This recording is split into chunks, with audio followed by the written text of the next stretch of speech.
Hello, मेरा नाम है चंद्रहास। स्टडी स्मार्ट में आपका स्वागत है। ईपीएफओ एसएसए 2023 का नोटिफिकेशन आने के बाद एक समस्या ये है कि क्या तैयारी करी जाए, रीजनिंग में कौन कौन से टॉपिक आ रहे हैं। जैसा आप सबको पता है, अगर आपने नोटिफिकेशन देखा है तो पैटर्न आपका एसएससी वाला है, तो जो रीजनिंग का पैटर्न रहेगा वो भी कुछ वैसा ही रहेगा। तो कौन कौन से टॉपिक्स हैं जो आपको ज़रूर से तैयार करने हैं अगर आप इस एग्ज़ाम को अच्छे तरीके से क्रैक करना चाहते हैं तो चलिए स्टार्ट करते हैं, देखते हैं। और आपको अगर ये वीडियो अच्छी लगे तो चैनल को सब्सक्राइब करिएगा, क्योंकि इसके बाद हम जो नेक्स्ट वीडियो लाएंगे उसमें हम जो रीजनिंग का एक पूरा मॉडल पेपर है वो आपके सामने लेकर के आएंगे कि कैसे क्वेश्चंस आ सकते हैं आपके एग्ज़ाम में। तो आपको बहुत हेल्प मिलेगी इसकी तैयारी में।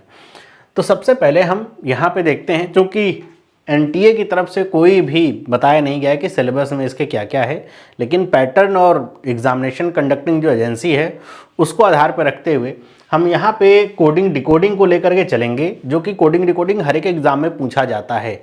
यहाँ पे ध्यान रखना ये है कि जैसे कोडिंग एंड डिकोडिंग पूछा जाता है तो कोडिंग डिकोडिंग के कई सारे टाइप्स होते हैं। एक होता है जैसे बैंक एग्जाम में पूछा जाता है चाइनीज कोडिंग डिकोडिंग, वो भी आ सकता है इसमें, और वो आएगा तो डेटा सफिशिएंसी के रूप में आएगा जहाँ तक उम्मीद है। यहाँ पे जो कोडिंग डिकोडिंग ज़्यादातर पूछी जाती है जैसे एसएससी में, वो आपका एक सिंगल वर्ड ऐसा दे दिया जाएगा। मान लीजिए ऐसा कह दिया गया कि स्कूल को इस तरीके से लिखा गया है, तो बताइए क्लासेस को किस तरीके से लिखा जाएगा। इस तरह वाली जो कोडिंग डिकोडिंग होती है वो आपके आने की उम्मीद है, तो उसकी प्रैक्टिस आपको करनी होगी, क्योंकि उसमें बहुत सारे पैटर्न बनते हैं एक वर्ड से दूसरे कोड को बनाने के लिए। आगे हम बढ़ें तो नंबर सीरीज जो हम एग्जामिनेशन में देखते हैं, चाहे बैंक हो चाहे एसएससी हो, जिसमें नंबर आपको दिए रहते हैं, बताना रहता है या तो गलत नंबर कौन है या तो मिसिंग नंबर कौन है, डिफरेंट लॉजिक पे। वही आपका नंबर सीरीज का सवाल यहाँ पूछा जाता है। आगे बढ़ें तो एनोलॉजी का सेक्शन आता है। एनोलॉजी के क्वेश्चन आपने बहुत देखे होंगे। इसमें एनोलॉजी का जो क्वेश्चन आता है ये नंबर एनोलॉजी भी होता है, वर्ड एनोलॉजी या लेटर एनोलॉजी पर भी आता है। तो एनोलॉजी में आपका जैसे आपने देखा होगा कि मान लीजिए ऐसा लिखा गया है कि 2 रिलेटेड है 8 से जिस तरीके से, वैसे ही 6 रिलेटेड किससे होगा। फिर आपको ऑप्शन दिए रहते हैं, फिर आपको यहाँ पे लॉजिक देखना पड़ता है, भाई क्या क्या लॉजिक से रिलेट हो रहा है ऑप्शंस के आधार पे, और फिर आपको आंसर करना रहता है। ये होती है एनोलॉजी, है ना। तो ऐसे ही लेटर के ऊपर भी ऐसा आपको 3 लेटर दे देगा, यहाँ पे 3 लेटर दे देगा, और आपको कहेगा जैसे पहला वाला दूसरे से रिलेटेड है वैसे आपको नेक्स्ट बताना होगा। फिर आता है कोडेड इक्वेशन। कोडेड इक्वेशन के क्वेश्चन आपने देखे होंगे जो आपके बॉड मास के फॉर्मूले पर रहते हैं। जैसे मान लीजिए ऐसा लिखा रहेगा 25 प्लस में 6 divide multiplied by 8 divided by 4 ऐसा करके, और फिर यहाँ पे आपको कुछ दे देगा और कहेगा कि इनमें से मैं कोई एक जो साइन है, दो साइन को आपस में इंटरचेंज करूं तो जो इक्वल के बाद वाला नंबर है वो बराबर आना चाहिए। मतलब आंसर यहाँ पे जो भी आना चाहिए बराबर हो जाए। कौन से दो साइन को रिप्लेस कर दूं, या फिर कई बार कौन से दो नंबर को रिप्लेस कर दूं, साइन अपनी जगह रहने दें, तो वो आपका आ जाए। तो ये आपके क्वेश्चन पूछे जाते हैं, आसान होते हैं। लेटर सीरीज आपने देखी होगी। लेटर सीरीज जैसे नंबर सीरीज होती है वैसे लेटर सीरीज होती है कि आपको लेटर से ऐसा कुछ नंबर ऑफ लेटर्स 3-3 लेटर कैसे दिए रहते हैं, और फिर कहा जाता है अगला इसी पैटर्न पे आधारित कौन सा लेटर होगा। मतलब ऐसे समझिए जैसे लिखा गया HKP, फिर नेक्स्ट लिखा गया है NTC, ऐसे करते हुए। तो आपको ऐसा देखना रहता है पहला लेटर क्या मूव हो रहा है, कितना जुड़ रहा है, कितना घट रहा है, क्या हो रहा है, फिर अगला कैसे होगा। उस तरीके से आपका लेटर सीरीज के क्वेश्चन रहते हैं। फिर आपका ब्लड रिलेशन जो एग्जाम में आपके पूछा था, ब्लड रिलेशन यहाँ पे पॉइंटिंग टू अ पर्सन और मैन वाला तो नहीं रहता है। ज़्यादातर क्वेश्चन आपके कोडेड वाले रहते हैं, या फिर पैराग्राफ वाले क्वेश्चंस आपके जो पूछे जाएंगे वो ब्लड रिलेशन के क्वेश्चंस। फिर नेक्स्ट आता है आपका सिलोजिज्म। इसमें भी आता है 2 से 3 नंबर के क्वेश्चंस उम्मीद करी जाती है कि आते हैं। सिलोजिज्म के साथ इनइक्वलिटी भी आपका एग्जाम में, इस तरह के एग्जाम में पूछा जाता है 2 से 3 नंबर का क्वेश्चन। फिर आगे बढ़ें तो डायरेक्शन सेंस। डायरेक्शन सेंस में वही क्वेश्चंस आपके रहते हैं कि पैराग्राफ वाइज क्वेश्चन दे दिया, A B से 10 मीटर की दूरी पे है ईस्ट में, और ऐसा करते हुए फिर आपसे मिनिमम डिस्टेंस क्या है या फिर डायरेक्शन क्या है वो आपसे क्वेश्चन पूछे जाए। नेक्स्ट आपका लेटर सीरीज। लेटर सीरीज के आपके क्वेश्चंस ऐसे ही हैं जैसे, अच्छा लेटर सीरीज यहाँ 2 बार ऐसा कॉमन लिख गया है, ये वही चीज़ है जो हमने ऊपर लिखी थी। नेक्स्ट है आपका ranking and ordering. Ranking and ordering के क्वेश्चन आपने देखे होंगे कि रैंक में आपसे क्वेश्चंस पूछे जाएं कि पर्सन कोई खड़ा है, उससे पीछे इतने पर्सन है, उनके बीच में कितने पर्सन आ सकते हैं, मैक्सिमम मिनिमम। या फिर ऑर्डरिंग के क्वेश्चन आपके देखे होंगे, पैराग्राफ में आते हैं कि A भारी है, B से B भारी है, D से D भारी है, E से इस वाले तरह के क्वेश्चन तो आपके यहाँ पे पूछे जाते हैं। नेक्स्ट आपका सिटिंग अरेंजमेंट। सिटिंग अरेंजमेंट यहाँ पे आता है। सिटिंग अरेंजमेंट आपका सर्कुलर, स्क्वायर और लीनियर, 3 तरह के सिटिंग अरेंजमेंट यहाँ पे ज़्यादातर पूछे जाते हैं। और सिटिंग अरेंजमेंट में क्वेश्चंस बहुत ज़्यादा नहीं रहेंगे, हो सकता है 2 क्वेश्चन या 1 क्वेश्चन आपके रहें। और सिटिंग अरेंजमेंट बहुत भारी भरकम नहीं रहता है, जैसे आप बैंक एग्जाम वगैरह के अगर आप सिटिंग अरेंजमेंट प्रीलिम्स के भी देखेंगे वैसा नहीं रहता है, आसानी से डुएबल होता है। और सिटिंग अरेंजमेंट आपका जैसे इस बार हमारे एसएससी के एग्जाम में पूछा गया था कि डीएस के रूप में, डेटा सफिशिएंसी के रूप में पूछा गया था, वैसे भी आ सकता है सिटिंग अरेंजमेंट का सवाल। मतलब इसमें कुछ अलग एफर्ट डालने की जरूरत नहीं है, प्रीलिम्स लेवल के आप अगर तैयारी कर रहे हैं तो वो मेरे ख्याल से इनफ रहनी चाहिए। फिर आता है आपका डेटा सफिशिएंसी। अब डेटा सफिशिएंसी आप जानते हैं कि इसमें कोई एक टाइप नहीं है जो पूछा जाए, इसमें आपके अलग अलग जो टॉपिक्स हैं इन्हीं को लेकर के डेटा सफिशिएंसी बनता है। ज़्यादातर उम्मीद रहती है कि वो रैंकिंग ऑर्डरिंग में जो भारी कम वाला क्वेश्चन रहता है ना, वो वाला या हाइट वाला क्वेश्चन वो आपका पूछा जाता है डेटा सफिशिएंसी में। सिटिंग अरेंजमेंट का क्वेश्चन पूछा जाता है। डायरेक्शन सेंस का क्वेश्चन आपका डेटा सफिशिएंसी में पूछा जाता है। 2 लाइन ऐसा दे दिया लाइन में और आपसे कह दिया कि बताइए किससे हम निकाल सकते हैं ए और डी के बीच की डिस्टेंस ऐसा, तो वो आपको निकालना रहता है। तो डेटा सफिशिएंसी भी आपके आते हैं। नेक्स्ट लॉजिकल रीजनिंग या क्रिटिकल रीजनिंग जिसको हम कहते हैं। क्रिटिकल रीजनिंग का मतलब statement assumption, statement conclusion, statement और आपके कोर्स ऑफ एक्शन, इस तरह वाले जो क्वेश्चंस रहते हैं वो आपके क्रिटिकल रीजनिंग में आते हैं। तो इस बार आपके एसएससी के एग्जाम में पूछा गया था, रेलवे के एग्जाम में हमेशा ही पूछा जाता है और उम्मीद करी जा रही है कि उसी पैटर्न का ये जो एग्जाम होगा तो इस एग्जाम में भी आपको क्रिटिकल रीजनिंग के 3 से 4 क्वेश्चन देखने को मिलेंगे। नेक्स्ट हम बात करते हैं नॉन वर्बल रीजनिंग की। नॉन वर्बल रीजनिंग, इसके भी आपके कुछ क्वेश्चंस रहेंगे, 5 से 6 क्वेश्चंस। अब नॉन वर्बल रीजनिंग में क्या क्या आता है, जैसे आप समझ लीजिए जैसे डाइस वाले क्वेश्चंस हो गए, मतलब जो पिक्चर वाले क्वेश्चन रहेंगे।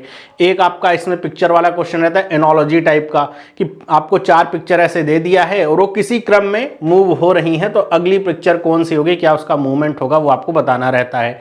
या फिर आपको एक पिक्चर दे देगा और कहेगा कि ये जो पिक्चर है, नीचे आपको 4 ऑप्शन दे देगा, उन्हीं में से किसी एक पिक्चर में ये पूरी पिक्चर एम्बेडेड है, जिसको एम्बेडेड पिक्चर का क्वेश्चन कहा जाता है, वो आपका रह सकता है। एक मिरर इमेज का सवाल आता है कि आपको एक मिरर, एक पिक्चर दे देगा, कहेगा नीचे दाएं बाएं या राइट लेफ्ट कहीं भी एक मिरर लगा दिया गया है और उसके आधार पे आपको बताना रहेगा कि उसकी मिरर इमेज क्या बन रही है। तो इस तरह वाले जो क्वेश्चंस होते हैं इनको हम नॉन वर्बल रीजनिंग में लेकर के चलते हैं। तो नॉन वर्बल रीजनिंग के 5 से 6 क्वेश्चंस आपके रहने वाले हैं। तो मेरे अनुसार तो जो आपका रीजनिंग का सिलेबस होगा वो यही रहेगा और आपको इन्हीं टॉपिक्स को अच्छे से तैयार करना है। अब इसमें कुछ टॉपिक्स हैं जो मिसिंग हैं, आप भी सोच रहे होंगे कि वो मिसिंग हैं। जैसे डाइस वाला तो मैं कहता हूँ नॉन वर्बल रीजनिंग में आप कवर कर सकते हो उसे। एक है आपका जिसको हम कहेंगे क्लॉक वाले क्वेश्चंस और दूसरा है आपका जो डेट वाले क्वेश्चंस होते हैं, ईयर डेट वाले जो क्वेश्चंस होते हैं वो यहाँ पे नहीं लिखे गए हैं।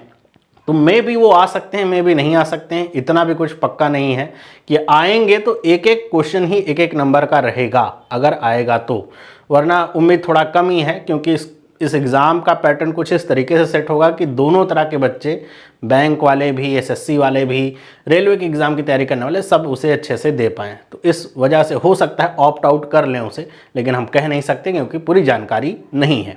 अब बात करें कि ये जो टॉपिक्स हैं आपके आने वाले हैं तो इसकी तैयारी कैसे करी जाए, स्ट्रेटजी क्या होनी चाहिए तैयारी की रीजनिंग सेक्शन की। तो यहाँ पे हम 2 तरह के स्टूडेंट्स की बात करेंगे। पहले स्टूडेंट वो हैं जो केवल एसएससी के एग्जाम की तैयारी कर रहे हैं। तो केवल जो एसएससी के एग्जाम की तैयारी कर रहे हैं उनके लिए क्या स्ट्रेटजी रहनी चाहिए इस एग्जाम को लेकर के। तो पहली चीज, इस एग्जाम में आपके लिए कुछ भी नया टॉपिक ऐसा नहीं होने वाला है जो आपने एसएससी के एग्जाम के लिए ना पढ़ा हो। कोई भी नया टॉपिक ऐसा नहीं रहेगा जहां तक मुझे उम्मीद है, क्योंकि अब आप एसएससी सीजीएल को देखेंगे तो मेंस में भी आपका रीजनिंग पूछा जाता है और वहां पर जो सिटिंग अरेंजमेंट वगैरह है वो सब आता ही है। तो कुछ भी ऐसा नया टॉपिक आपके लिए नहीं रहेगा। कुछ जगहों पे आपको फोकस करने की ज़रूरत होगी एसएससी वाले बच्चों के लिए। जैसे पहला सेक्शन है जो हम कहते हैं लॉजिकल या फिर क्रिटिकल रीजनिंग, है ना, क्योंकि इससे पहले एसएससी के एग्ज़ाम मेंस में नहीं होते थे तो लॉजिकल या क्रिटिकल रीजनिंग के जो क्वेश्चंस होते थे वो पूछे नहीं जाते थे और इतने बच्चे ध्यान भी नहीं देते थे क्योंकि मेंस वाला नंबर ही मिलना था। तो मेंस में तो केवल मैथ और इंग्लिश ही आता था, लेकिन लॉजिकल और क्रिटिकल रीजनिंग के क्वेश्चन आपको ध्यान देने होंगे। दूसरा जो टाइप आपको ध्यान देना होगा वो होगा आपका सिटिंग अरेंजमेंट और डीएस का, है ना, सिटिंग अरेंजमेंट और डीएस। इस पर थोड़ा ध्यान देना होगा क्योंकि हो सकता है कि ये जो एग्ज़ाम है आपका केवल एक ही फेज़ का एग्ज़ाम है। अब इस एक फेज़ के एग्ज़ाम में ज़रूरी नहीं है कि आपको जो क्वेश्चंस पूछे जाएं वो बहुत प्रीलिम्स लेवल के ही हों, थोड़ा अच्छे क्वेश्चंस हो सकते हैं बन जाएं। तो इसलिए थोड़ा सा इस पर ध्यान देना होगा, इसकी प्रैक्टिस आपको अच्छे से करनी होगी ताकि आप जो 30 क्वेश्चन आपके सामने रहें आप उसे समय के अनुसार कर लें। मैं ये नहीं कह रहा कर नहीं पाएंगे, क्योंकि आपको बहुत सारे क्वेश्चंस करने रहेंगे तो आप समय के अनुसार इसे कर पाएं, इसलिए थोड़ा सा इसकी प्रैक्टिस आपको अच्छे से करनी होगी। बाकी जितने भी टॉपिक्स हैं आपने सब कुछ पढ़ रखे हैं, एनोलॉजी हो, आपका सिलॉक्स हो, इनइक्वालिटी हो। इनइक्वालिटी कुछ बच्चे नहीं पढ़ते हैं एसएससी में, तो आप उसे पढ़ लीजिएगा, बहुत ही आसान है। इस चैनल पर ही मैंने पढ़ा रखा है सिलॉक्स और इनइक्वालिटी, प्लेलिस्ट का लिंक आपको दे दूंगा मैं डिस्क्रिप्शन में, आप देख लेंगे वहाँ से। बाकी कुछ भी नया टॉपिक नहीं, बस आपको प्रैक्टिस अच्छे से करनी है बाकी सारे सेक्शंस की। वहीं अगर मैं बात करूं बैंक वाले स्टूडेंट्स के लिए कि जो केवल बैंक की तैयारी कर रहे हैं, ऐसे स्टूडेंट्स के लिए आपको इसमें जो कुछ टॉपिक्स आपको नए नए दिख रहे हैं उसकी प्रैक्टिस करनी होगी। मैं फिर से बता दूं कि इसमें बहुत सारे टॉपिक्स हैं। जैसे अगर मैं पीछे ले चलूं आपको, आप कोडिंग डिकोडिंग बैंक में पढ़ते हो, नंबर सीरीज आप क्वांट में पढ़ते हो, एनोलॉजी नहीं पढ़ते हो, कोडेड इक्वेशन मान लेते हैं, सिंप्लीफिकेशन आप पढ़ते हैं, लेटर सीरीज नहीं पढ़ते हैं, ब्लड रिलेशन आप पढ़ते हैं, इक्वलिटी पढ़ते हैं, सिलॉक्स पढ़ते हैं, डायरेक्शन सेंस पढ़ते हैं, रैंकिंग ऑर्डरिंग पढ़ते हैं, sitting arrangement, DS, critical reasoning, ये सब आप पढ़ते ही हैं। तो आपके सामने बचे क्या टॉपिक्स, जैसे एनोलॉजी हो गया, coded equation, letter series, non verbal reasoning, और बस मेरे ख्याल से कुछ ही टॉपिक ऐसे हैं जो आपके लिए बचते हैं। तो आपके लिए जो न्यू टॉपिक्स हैं उन्हें तैयार करना होगा, जैसा मैंने आपको यहाँ पे दिखाया है कि जो न्यू टॉपिक्स हैं उन्हें आप प्रैक्टिस करिए। अब जितने न्यू टॉपिक्स हैं सब बहुत आसान है। जैसे मैं बात करूं एनोलॉजी के, तो उसमें कोई रूल रेगुलेशन नहीं, आपको बस बहुत सारे क्वेश्चंस की प्रैक्टिस करके बहुत सारे पैटर्न्स को लर्न करना है, जैसा हम कोडिंग डिकोडिंग मेंस लेवल पे करते हैं, या फिर इनपुट आउटपुट के क्वेश्चन जब लेते हैं तो वहाँ पे हम बहुत सारे पैटर्न सीखते हैं, कुछ वैसा ही आसानी से आप समझ जाएंगे। तो आपको उन न्यू टॉपिक्स की अच्छे से प्रैक्टिस करनी है। वो प्रैक्टिस होगी कैसे कि हम जब यहाँ पे सेशन लेकर के आएंगे आपके लिए रीजनिंग के लिए इसी चैनल पे, तो आपकी अच्छे से प्रैक्टिस हो जाएगा। बहुत तरह के आपको मैं करवा दूंगा, प्रीवियस ईयर एसएससी में पूछे गए जो क्वेश्चंस हैं, मेंस में जो पूछे गए क्वेश्चंस आपके पूछे गए हैं, तो उनसे आपको एक अच्छी खासी प्रैक्टिस हो जाएगी। तो आप वहाँ से अच्छे से प्रैक्टिस कर सकते हैं न्यू टॉपिक्स की। दूसरी जो चीज़ आपको यहाँ पे लेकर के चलनी है कि कुछ जो टॉपिक्स आपके हैं, जैसे मैं फिर से मुझे पीछे ही जाना पड़ेगा, कुछ जो टॉपिक्स हैं, जैसे मैं बात करूं नॉन वर्बल रीजनिंग की, ये टॉपिक्स तो आप कर ही लोगे, एनोलॉजी और कोडेड और लेटर सीरीज और ये सब। नॉन वर्बल रीजनिंग की अगर मैं बात करूं तो नॉन वर्बल रीजनिंग हो सकता है चैलेंजिंग हो कुछ बच्चों के लिए। नॉन वर्बल रीजनिंग खासतौर पे जिसमें 8-10 चैप्टर वैसे देखा जाए तो पूछे जाते हैं नॉन वर्बल रीजनिंग में, उसमें हो सकता है कि कुछ चीज़ें आपके लिए मुश्किल रहें।